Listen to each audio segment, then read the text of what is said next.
The overhead lights in the fire station hummed the way they always did at 3 a.m. That low, indifferent buzz that you stop hearing after your first year on the job.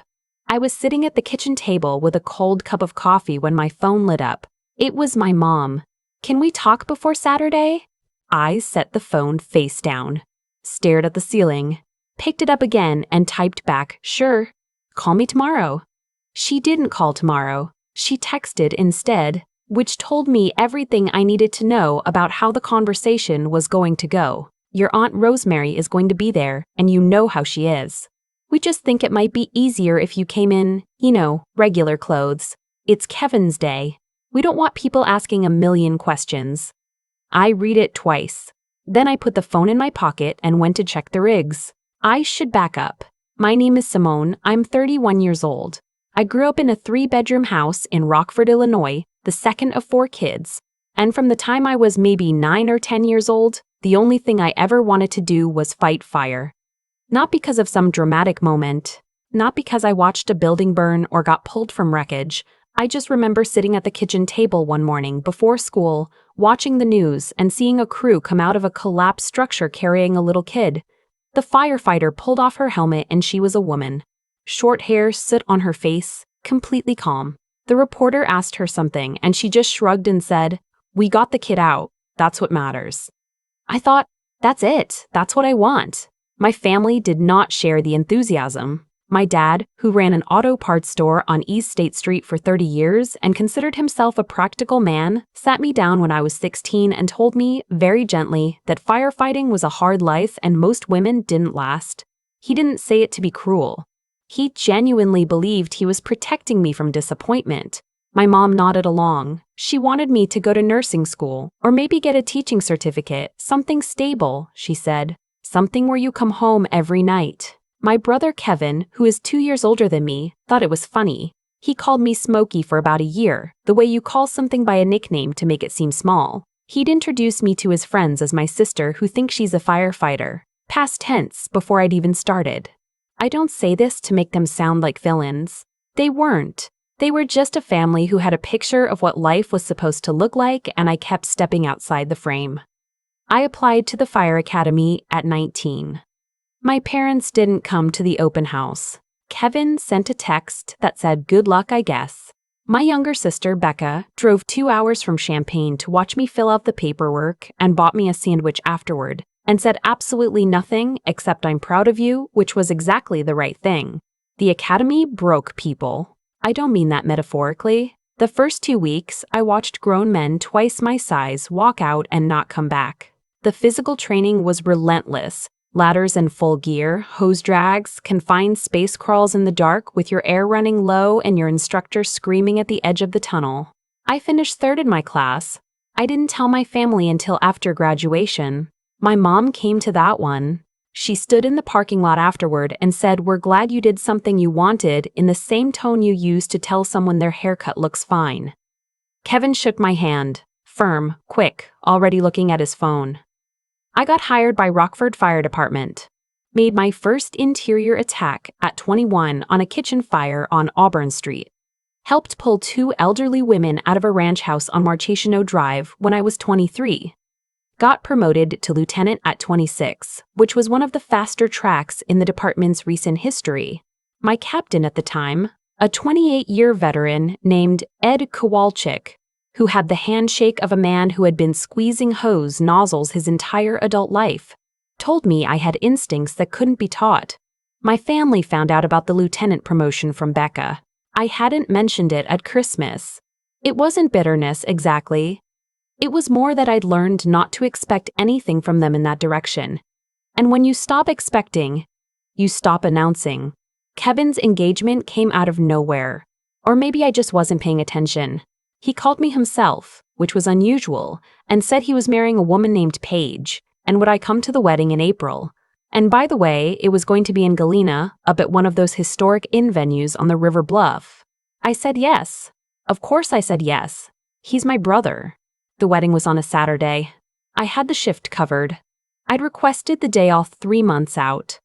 I was planning to drive up Friday afternoon, stay at a place in town, show up Saturday and do whatever family does at weddings, Stand in the photos, eat the chicken, watch people cry during the vows. The uniform question came up because of what happened 6 weeks before the wedding. I was promoted to Battalion Chief. It wasn't front-page news outside of the department, but inside Rockford FD, it was a significant thing. I was the youngest Battalion Chief in the department's history, the first woman to hold the rank. My name was in the Rockford Register Star. There was a photo of me in dress uniform outside the station with the commissioner and the mayor. I posted the article on Facebook because Becca asked me to. My mom called that night. I thought she was going to congratulate me. Simone, honey, I'm seeing this online. People are going to be asking questions at the wedding. You know Kevin gets anxious. Questions about what? About your job. About the rank. You know how Aunt Rosemary is? She's going to make a whole thing about it, and then it becomes a whole thing about you, and Kevin just wants his day to be about him and Paige. I didn't say anything for a moment. Mom, I wasn't planning on giving a speech about it. I know. We just thought maybe you could come in regular clothes. Nothing that draws attention. You know how it is. I said I'd think about it. I hung up and sat in my apartment in the dark for a while, which is something I do sometimes when I'm trying to figure out what I actually feel versus what I think I'm supposed to feel. Then my dad texted. He almost never texted. Your mother mentioned the uniform. Probably makes sense to keep it low-key. It's a family thing, not a work thing. Just a thought. As if 31 years of just the thoughts hadn't added up to something. Here's something they didn't know. 3 months before Kevin's wedding, I got called to a structure fire on a Monday morning. Commercial building on South Main, 2nd floor fully involved by the time we arrived. We had reports of a worker trapped in the rear stairwell. I went in with my crew. The smoke was black. Oleic, which means the fire is consuming synthetics, which means it's hot and it moves fast. I could feel it through my gear. We found him in the stairwell. Mid-40s, unconscious, face down. My firefighter Jamie got his arms, I got his legs. We moved out of there in under 90 seconds. He was in the ambulance and conscious by the time we cleared the scene. The man's name was Douglas Webb. He had 3 kids. His wife called the station that evening and could barely get the words out. I didn't tell my family about Douglas Webb. It didn't occur to me to. It wasn't the kind of thing that fit into our regular conversations, which were mostly about Kevin's career in insurance sales, or my dad's knee replacement, or whether Becca was going to move back to Rockford. My work lived in a separate compartment, the way it does when you've learned over years that the people around you don't really have a space for it. But after my mom's text, regular clothes, nothing that draws attention, I stood in front of my closet for a long time. The dress uniform hung on the left side, navy trousers with the gold stripe, white shirt, black tie, badge, 4 bugles on the collar indicating Battalion Chief. It was pressed and clean. I hadn't worn it since the promotion ceremony. I thought about Douglas Webb. I thought about the 22 years I'd given this work. I thought about Ed Kowalczyk telling me I had instincts that couldn't be taught. I thought about Kevin calling me Smokey when I was 16. I took the dress uniform off the hanger. The Inn in Galena was one of those places that looked like it had been there since the 1840s and wanted you to know it. Exposed stone walls, wide plank floors, big windows overlooking the river. It was a beautiful venue. Paige had good taste. I arrived during cocktail hour, which meant the ceremony was over and people were milling around with champagne. I'd driven up in my personal car, changed in a gas station restroom off Route 20, which is not exactly dignified, but I didn't want to have the conversation in the parking lot. I walked through the main door in full dress uniform. The room didn't go quiet all at once. It was more like a wave. One cluster of people turned, then the next, then the next. Someone near the bar actually set their glass down. I clocked the faces, curiosity, respect. A few people who clearly recognized the rank insignia and were already straightening up. I saw my mother first. She was standing near the window with Aunt Rosemary and some cousins. Her expression moved through several things very quickly. Surprise, then recognition, then something complicated that I won't try to name.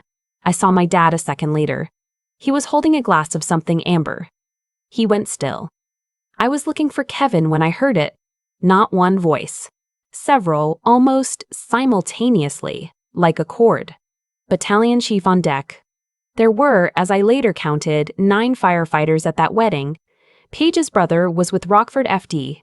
Her uncle was a retired Chicago CFD captain. A few of her cousins and friends were volunteers from the Galena area. I had not known this. I didn't know any of them were there. But they knew. They saw the 4 bugles. They saw the badge.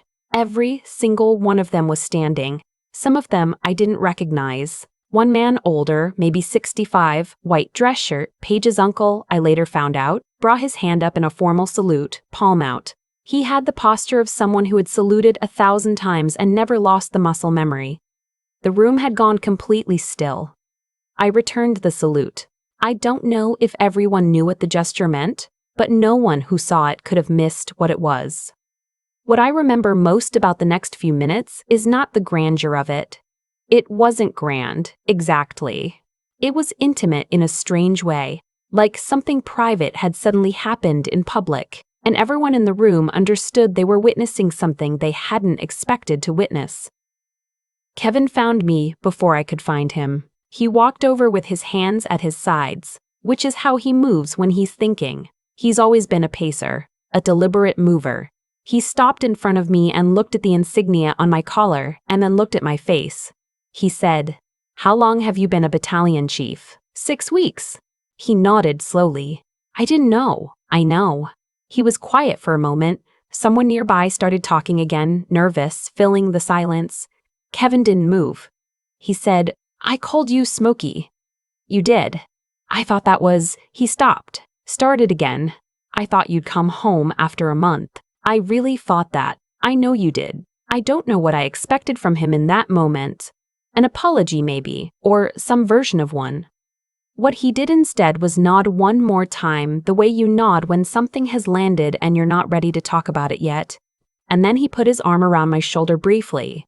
One of those side hugs that men give when they're working through something they don't have language for. And said thank you for coming in, a voice that was doing a lot of work to stay steady. And then he went back to his wife, which was exactly what he should have done. It was his wedding day. My mother came to me about an hour later. The dinner was underway, the speeches were happening, and she appeared at my elbow holding a glass of white wine and wearing an expression I hadn't seen on her face since Becca had her accident in high school. That look that means something has reorganized itself behind her eyes. She said, "Those men stood up for you. They did. That man saluted you. He did." She was quiet. I waited. "I didn't know it was like that," she said finally. "I didn't know it was like that," she said finally. "I didn't know people treated it like that." I thought about a few things I could say. I chose the most honest one. "It's a lot like that, Mom." She nodded, touched my arm, walked back to her table. It wasn't a movie moment. She didn't cry. I didn't cry. We didn't embrace while the music swelled. It was a small thing, that touch on the arm. But it was real, and between us it carried a lot of weight. My dad waited until the end of the night. Most of the guests had moved to the outdoor patio where there was a bonfire and someone with a guitar, and the river was dark below the bluff and the April air had that edge to it. That means winter isn't quite finished. I was standing near the railing, alone, which I needed. Big gatherings take something out of me. He came and stood next to me. Not across from me, next to me. Looking at the same river. He said, "Ed Kowalczyk. He's your captain?" I looked at him. He retired 2 years ago. He was in the Marines before he came to the fire service. Did you know that? I did know that. Why? He came into the store once. Years ago. Buying wiper blades. We talked for a while. My dad turned his glass in his hand. He said the fire service was the hardest community to earn your way into and the best one he'd ever been part of. I remember thinking that. I waited. "I should have thought about that more," he said. "When you were coming up?" It wasn't a long speech. My dad has never given long speeches. But he said it and he meant it, and I knew he meant it because he kept looking at the river the whole time, the way men do when they're saying something that costs them something. I said, "It's okay, Dad." He made a sound that wasn't quite agreement and wasn't quite disagreement. And then he went back inside, and I stayed at the railing a while longer listening to the guitar and the fire and the river below. The drive back to Rockford on Sunday morning took about 2.5 hours. I had the windows down and the radio off, which is how I prefer long drives. The Illinois farmland was just starting to green up. That tentative early April green that looks like the land is testing the idea of spring before committing to it. I thought about the 9 firefighters who had stood up. I hadn't known them, most of them. They didn't know me. They saw the rank and they responded to it. The way you respond to rank in a service where rank means something real. Means someone has put in the years and taken on the responsibility and earned the right to lead people into burning buildings. I thought about Paige's uncle with the formal salute. I found out later his name was Patrick, 30 years Chicago CFD, retired as a captain. He'd sent me a LinkedIn message by the time I got back to Rockford. Congratulations on the promotion, Chief. Serve well. I thought about Kevin's face when I told him I'd been a battalion chief for 6 weeks and he didn't know. Mostly I thought about what my mother had said. I didn't know it was like that. 6 words that contained, I thought, a whole revision of the story she'd been telling herself about me for 12 years. Not a lie, the story she'd been telling. Just an incomplete picture that had suddenly acquired new information. I don't know if things will be different now. I've been around long enough not to expect a single moment to change everything. That's not how people work. Habits of thought are slow to move, and my family has had a long time to settle into theirs. But something happened that night that hadn't happened before, and I know it because I can feel the difference in the air between us. There's a little more room now. A little less management of what I say and don't say about my work. Kevin has called me twice since the wedding, both times about nothing in particular, which for Kevin is the equivalent of a significant gesture. Last week he mentioned he was looking into volunteering with a local veteran support organization that does home repairs, the kind of weekend work he could do with some of the guys from his office. I told him that sounded like a good idea. I meant it. My dad called me on a Tuesday, which had never happened in my adult life. He wanted to know when my next shift started. He wanted to know what a battalion chief actually does on a typical call. I told him in more detail than I ever had before, and he asked questions, real ones, the kind that mean you're actually listening. It took 45 minutes. When we hung up, he said, "Be careful out there," in a voice that sounded like it had been waiting a long time to say it. I said I would.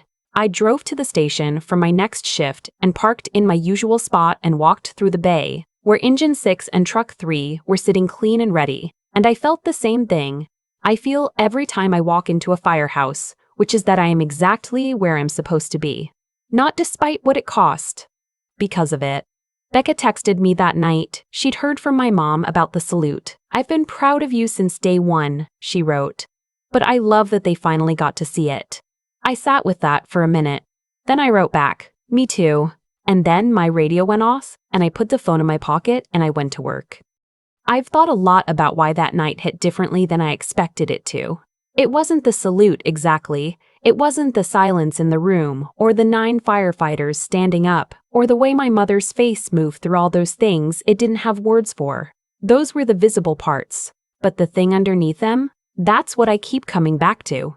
Here's what I've come to understand. The life you build in private eventually becomes impossible to ignore in public. That's not poetic license. That's just how it works.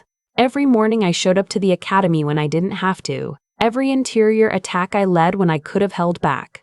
Every year I stayed in the work while my family quietly assumed I'd eventually find something more sensible. All of that was accumulating somewhere, even when no one in my family was watching. Especially when no one was watching. My dad used to say that a person's word is only as good as what they do when no one's looking.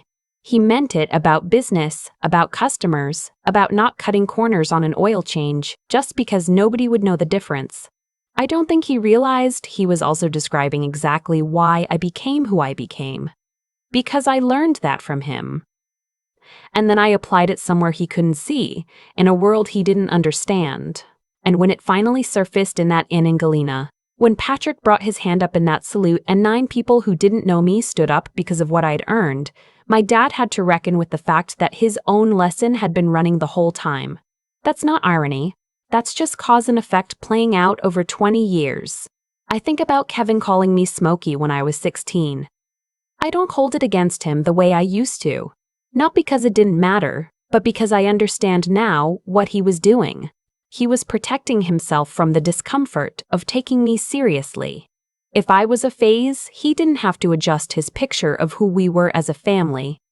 It's easier to dismiss something small than to make room for something that challenges the story you've been telling. Most people do that. I've probably done it myself in ways I can't see yet. What changes people isn't being told they're wrong.